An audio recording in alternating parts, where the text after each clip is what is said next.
Your mother has lived in that house for 31 years. You know every corner of it. You know the way the third stair creaks when you step on the left side. You know the smell of the kitchen on Sunday mornings. You know the garden she has been tending since before you were born.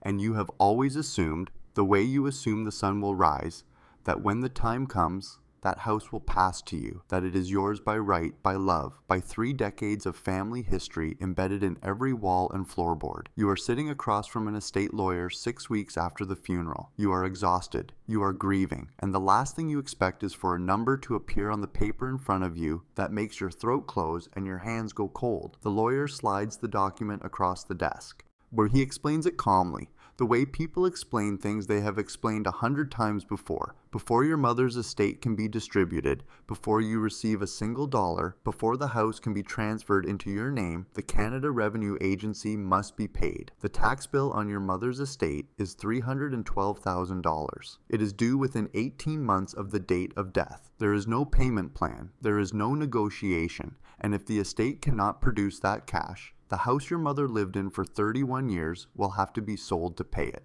Welcome back to Canada Property Watch. Over the past several weeks, we have exposed the exit tax that the CRA uses to deny your principal residence exemption when you sell. We have documented the audit that recalls mortgages based on income fraud.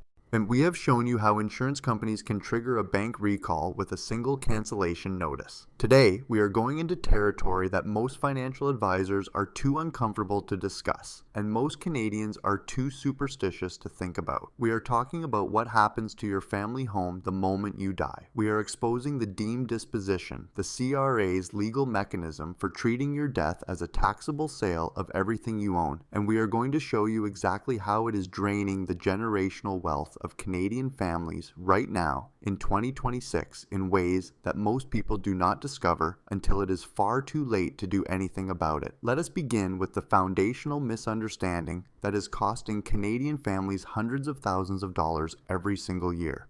Most Canadians believe genuinely and completely that Canada has no inheritance tax. They are correct in the narrow technical sense. There is no line on a form called inheritance tax. There is no government department called the Inheritance Tax Division. Canada abolished succession duties decades ago, and politicians have been happy to let Canadians believe that death and taxes are separate events in this country. They are not. They have never been. The mechanism the CRA uses is called deemed disposition, and it is found in Section 70 of the Income Tax Act. It works like this. The moment you die, the Canada Revenue Agency treats every single piece of capital property you own as though you sold it at fair market value on the day before your death, not the price you paid for it, the price it is worth now. The profit between what you paid and what it is worth today is your capital gain, and that capital gain is fully taxable on your final tax return, the document your estate executor must file within 6 months of the date of your death. Let us create a profile of a family that is living this nightmare right now. Let us call her Margaret. Margaret is a 73-year-old widow living in a detached home in Mississauga.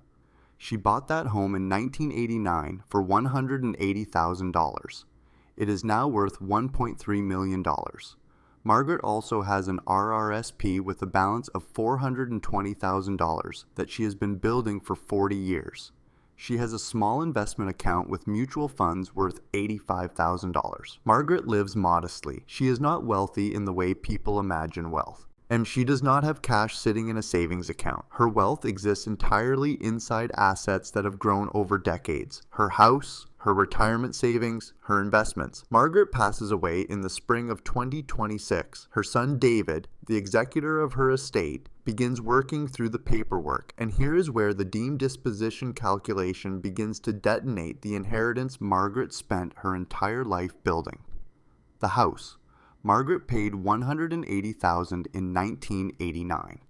The CRA now deems it sold at fair market value of $1.3 million. The capital gain is $1,120,000. The principal residence exemption applies here because it was Margaret's principal residence for all years of ownership, so the capital gain on the house is sheltered. David exhales. The house is safe. But David's relief lasts exactly as long as it takes the accountant to get to the next page, the RRSP. This is where the machinery of the deemed disposition becomes truly merciless. When Margaret dies, the Canada Revenue Agency does not treat the RRSP as a capital gain. It treats the entire $420,000 balance as ordinary income in the year of death. Every dollar of it. Added to her final tax return as if she earned it all in a single year. In Ontario's highest marginal tax bracket, which kicks in at income above $220,000, the combined federal and provincial rate reaches approximately 53.5%.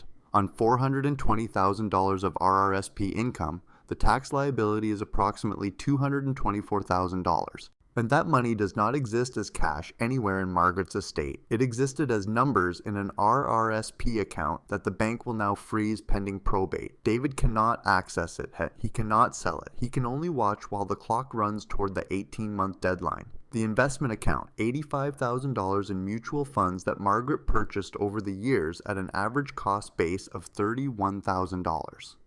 Capital gain of $54,000.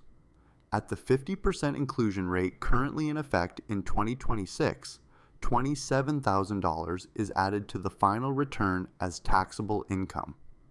Tax owing at the applicable rate is approximately $14,000. Small compared to the RRSP liability, but still a number that requires cash that does not exist in the estate. Now, total tax bill on Margaret's estate, approximately $238,000. Not because she was a millionaire, not because she cheated the system, not because she failed to plan, but because she lived in Canada for 50 years and watched her assets grow in value the way all Canadians are told their assets should grow. The CRA's deemed disposition rule treated that growth as profit and sent the bill to her estate before her children could receive a single dollar of what she built. Now here is the trap inside the trap. The house is protected by the principal residence exemption in Margaret's case. But what if Margaret owned two properties? What if she had a cottage at Mississauga Beach that she bought in 2001 for $220,000? That cottage is now worth $740,000. When the principal residence exemption can only be applied to one property per family unit per year, Margaret cannot designate both the Mississauga house and the Mississauga cottage as principal residences simultaneously. She must choose one. The cottage capital gain of $520,000 becomes fully taxable on the final return.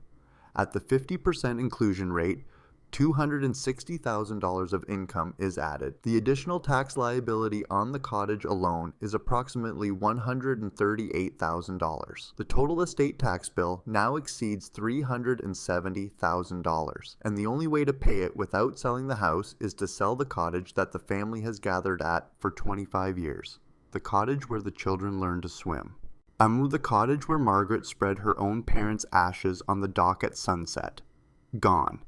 Not because anyone wanted to sell it, because the deemed disposition arrived and the estate had no choice. There is a dimension to this crisis that is accelerating right now in 2026, and that very few Canadians understand. For decades, the spousal rollover provided a safety valve. When one spouse dies, their assets can roll over to the surviving spouse on a tax-deferred basis. The deemed disposition is postponed until the surviving spouse dies or sells the property. This has allowed many families to defer the tax bill by a generation, but that deferral is now coming due. The generation of Canadians who bought homes in the 1970s, 80s, and the 90s and who used the spousal rollover when the first spouse died are now passing away themselves. The deferred deemed disposition from sometimes 2 or 3 decades ago is being triggered simultaneously across hundreds of thousands of estates. The value appreciation that accumulated over 30, 40, sometimes 50 years of ownership is being assessed in a single taxable year. Estate lawyers and accountants across the GTA and the Lower Mainland are describing an unprecedented volume of complex estate tax situations and hitting their offices in 2025 and 2026. The backlog in some probate courts has stretched from weeks to months, adding pressure and cost to estates that are already stretched thin by the tax liability itself. There is also a specific and devastating trap waiting for families who own rental properties. Basement suites, or any portion of their principal residence that was used to generate rental income. If Margaret had rented out her basement apartment for 12 years to help pay the mortgage, the CRA applies a proportional reduction to the principal residence exemption. If 15% of the home's square footage was used for rental purposes for 12 of the 31 years of ownership, the principal residence exemption is reduced accordingly. The portion of the capital gain attributable to the rental use and the rental years becomes taxable. Most families with basement suites have no idea this rule exists. They collected cash rent, helped offset their mortgage, and believed the principal residence exemption was an absolute shield. It is not. The exemption is precise, proportional, and unforgiving of informal rental arrangements that were never properly documented. And if that rental income was collected in cash and never reported to the CRA, the estate now faces not only the capital gains exposure, but also the potential for a retroactive income tax reassessment, covering every year the rental income went unreported. One basement apartment, two tax problems, both arriving at the worst possible moment. Now, let us talk about what David can actually do after sitting across from the estate lawyer with a $312,000 tax bill and a house that cannot be sold without destroying his mother's legacy. He has a small number of options, none of them comfortable. He can attempt to negotiate a payment arrangement with the CRA for the estate's tax liability.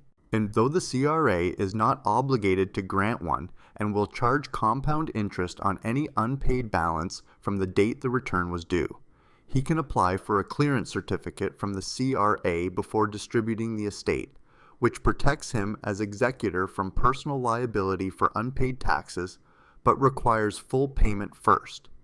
He can sell assets from the estate to generate cash, which means liquidating the investment account, the contents of the RRSP after it collapses into the estate, and potentially refinancing or selling real property. Or he can watch the 18-month clock run out and face the CRA's collection machinery, which includes placing liens on estate property and pursuing legal remedies against the estate and potentially the executor personally. David did not choose to become a tax administrator, and he chose to honor his mother's wishes. But the CRA does not distinguish between the two. For every Canadian watching this who still has living parents, the question is not whether this situation applies to your family. The question is whether your family knows it applies and whether there is time to do anything about it. The strategies that reduce this liability, spousal trusts, insurance-funded estate plans, strategic use of the principal residence designation, gifting strategies that trigger gains during the owner's lifetime at lower marginal rates. None of them can be executed after death. They require planning while there is still time to plan. A conversation that feels premature today can save a family $300,000 and the loss of a cottage, a family home, or decades of accumulated savings. And for the children in this audience who have been priced out of the housing market and who watched their parents' generation accumulate real estate wealth that seemed impossible to replicate, this is the moment where the story becomes complicated. The inheritance you are counting on, the equity transfer that many financial planners have identified as the only realistic path to home ownership for younger Canadians, that transfer does not arrive untouched. It arrives after the CRA has collected its deemed disposition tax. It arrives after probate fees have been assessed on the gross value of the estate. It arrives after estate administration costs, executor fees, and legal bills have been deducted from the total. What your parents built over 50 years does not transfer to you intact, and it transfers to you after the government has taken its calculated share of every dollar of growth that occurred during your parents' lifetime. The gap between what your parents believed they were leaving you and what you actually receive can be measured in the hundreds of thousands of dollars. Canada does not have an inheritance tax, but it has something that functions in every meaningful way like one. It has a mechanism that treats death as a taxable event that applies to assets that were never sold and never converted to cash, and that sends a bill to grieving families within 18 months of their worst day. The system is not broken. It is working exactly as designed, and the families who know how it works are the ones who protect their estates in advance. And with the families who trust the myth that Canada has no death tax are the ones who discover the truth at the worst possible moment, sitting across a lawyer's desk, 6 weeks after the funeral, with a number on a page that changes everything they thought they knew about what their parents left behind. In our next investigation, we are going to expose a trap that is affecting hundreds of thousands of Canadians who used their homes as income properties during the pandemic years. If you listed your property on Airbnb even once, if you rented a room, if you took in a short-term tenant while traveling, the CRA has a legal mechanism that can reclassify your principal residence as a business asset and strip away the exemption you believe is protecting your largest investment. The number of Canadians walking into this trap right now without knowing it exists is extraordinary. Subscribe to Canada Property Watch so you do not miss that investigation, because by the time most people find out, it is already too late to fix it.